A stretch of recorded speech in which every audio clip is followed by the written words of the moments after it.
La noticia no se detiene y por eso, a pesar de ser lunes de carnaval, aquí estamos en vivo para ustedes y como lo anticipaba, en esta parte vamos a conversar con Mario Pacheco. Él es analista internacional y periodista, está con nosotros desde El Salvador. Gracias, Mario, por atendernos. Qué gusto, Bernardo, encontrarme contigo y con tu audiencia. Muchísimas gracias. Bueno, Mario, vamos a hablar un poco sobre lo que ha dicho Francia y Reino Unido. Ellos proponen una tregua parcial de un mes en Ucrania. Arranquemos por aquí para ir desglosando un poco este tema que se ha vuelto, pareciera ser un poco más álgido desde la llegada de Trump al poder. Pero ¿de qué se trata esta tregua? Y estamos en un momento oportuno para hacerla, en todo caso.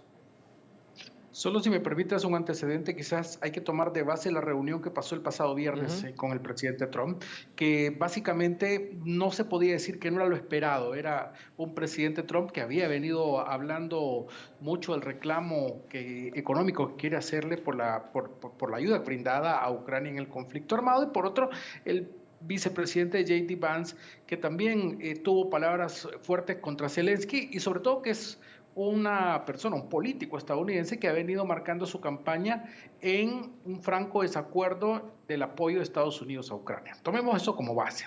Lo que ha sucedido después es que el presidente Zelensky, a razón de que ya no fue recibido totalmente en la Casa Blanca, que ya no participó en el almuerzo que se tenía, ni mucho menos en la firma del acuerdo, viajó a Europa. Europa le dio un respaldo y, digamos, fue una de las grandes ganancias que hoy por hoy tiene el presidente Zelensky alrededor de todo esto que está pasando. Europa ha planteado básicamente dos cosas. Primero, ser ellos quienes aporten buena parte del material bélico, incluso con tropas, como lo decía el primer ministro británico, a Ucrania. Y segundo, hacer una gran propuesta, digamos, en cuanto a la pacificación que vaya por fases. Lo que sí está claro, Bernardo, en esto es que Zelensky no puede ganar la guerra sin Estados Unidos y lo sabe. Europa no puede enfrentarse a Rusia sin Estados Unidos. El camino que les queda hoy por hoy es buscar una negociación que le permita a la Unión Europea participar en estos encuentros con Rusia y que se logre una paz al menos momentánea para poder definir qué va a pasar con el resto de Ucrania. Hay que recordar que Rusia hoy por hoy ocupa básicamente el 20% del territorio ucraniano y que al parecer es parte de lo que le quedaría a Rusia tras la negociación. Luego que también Estados Unidos está pidiendo una buena parte de las tierras raras de Ucrania, aquellas que no han sido explotadas por los ucranianos, pero sin embargo esto todavía está en un estir y encoge.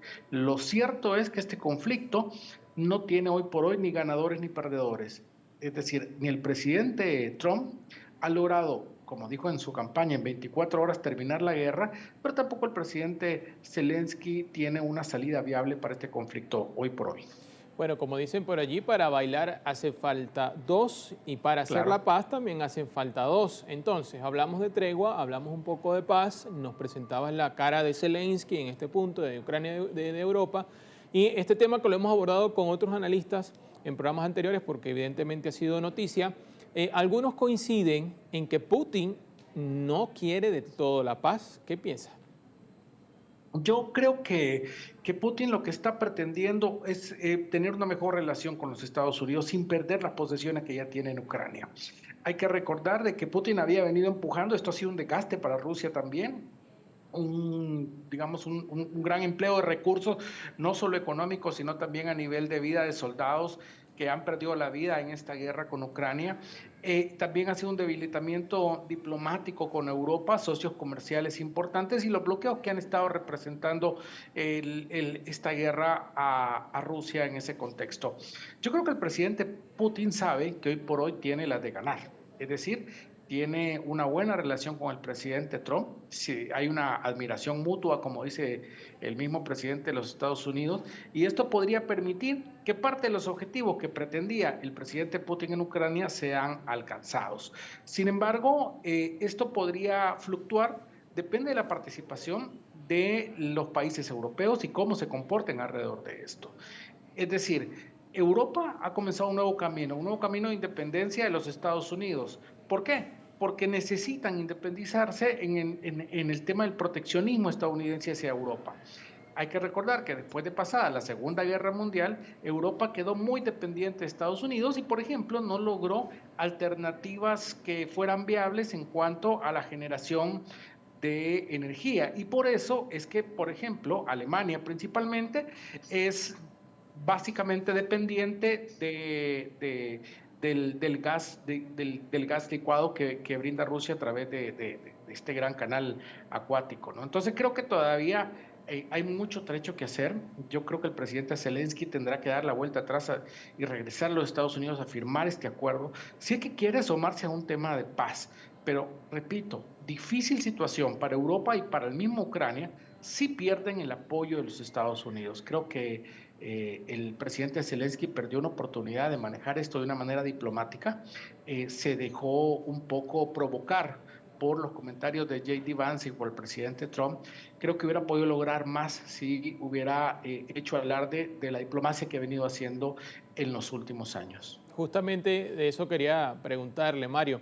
Primero, Zelensky ha dicho que está dispuesto a firmar con Estados Unidos, pero la noticia que sigue recordándose, a pesar de que fue el viernes, es ese intercambio de palabras duro entre el presidente de Estados Unidos y el vicepresidente también de esa nación. El almuerzo se canceló, o sea, esto terminó en una discusión acalorada en medio de la prensa internacional.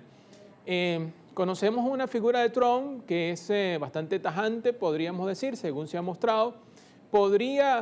Ya nos ha asomado un poco a tu criterio que quizás Zelensky no tuvo la mejor postura al llegar a reunirse con el presidente Trump. Quisiera que me amplíes un poco ese tema.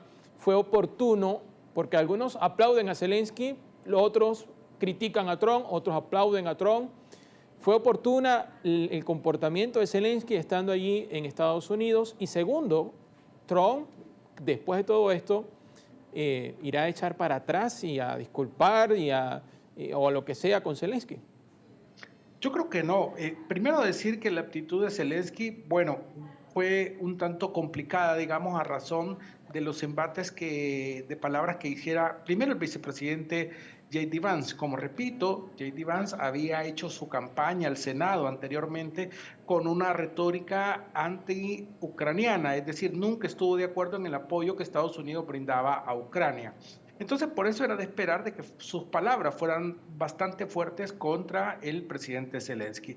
Por otro lado, ya conocemos al presidente Trump. Había llamado dictador hace unos días atrás al presidente Zelensky y luego Trump, en la entrevista de este mismo viernes, en la conferencia de prensa, él dijo, bueno, yo nunca diría nada de eso con él. Entonces, se contradice un poco a lo que había estado diciendo. Pero ese es Trump, ya lo conocemos. Su forma de negociación es pedir todo para lograr lo mayor posible, incluso lo dice su libro escrito en los 80, si mal no recuerdo.